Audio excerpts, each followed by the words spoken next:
ಎಲ್ರಿಗೂ ನಮಸ್ಕಾರ. Welcome back to ಅಡುಗೆ ಮನೆ ಆರೋಗ್ಯ. ಇವತ್ತು ನಾನು ಮಾಡ್ತಾ ಇರುವಂಥ ರೆಸಿಪಿ ಮೊಳಕೆ ಬರಿಸಿದಂತಹ ಹುರುಳಿಕಾಳಿನ ಸಾಂಬಾರ್.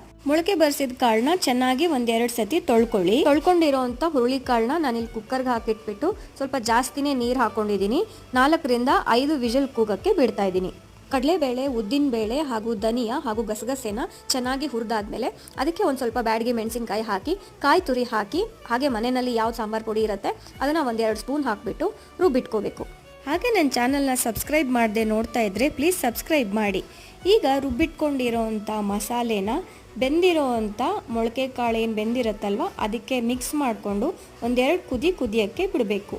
ಕುದ್ದಾದಮೇಲೆ ಅದಕ್ಕೆ ರುಚಿಗೆ ತಕ್ಕಷ್ಟು ಉಪ್ಪು, ಒಂದು ಸ್ವಲ್ಪ ಬೆಲ್ಲ ಹಾಕಬೇಕು. ಸಾಸಿವೆ, ಕರಿಬೇವು, ಇಂಗು, ಅರಿಶಿಣ ಹಾಕಿ ಒಗ್ಗರಣೆ ಕೊಟ್ಟರೆ ಹುರುಳಿಕಾಳಿನ ಸಾಂಬಾರ್ ರೆಡಿ. ಒಂದ್ಸತಿ ಟ್ರೈ ಮಾಡಿ ನೋಡಿ, ಕಮೆಂಟ್ ಕೂಡ ಮಾಡಿ. Thank you.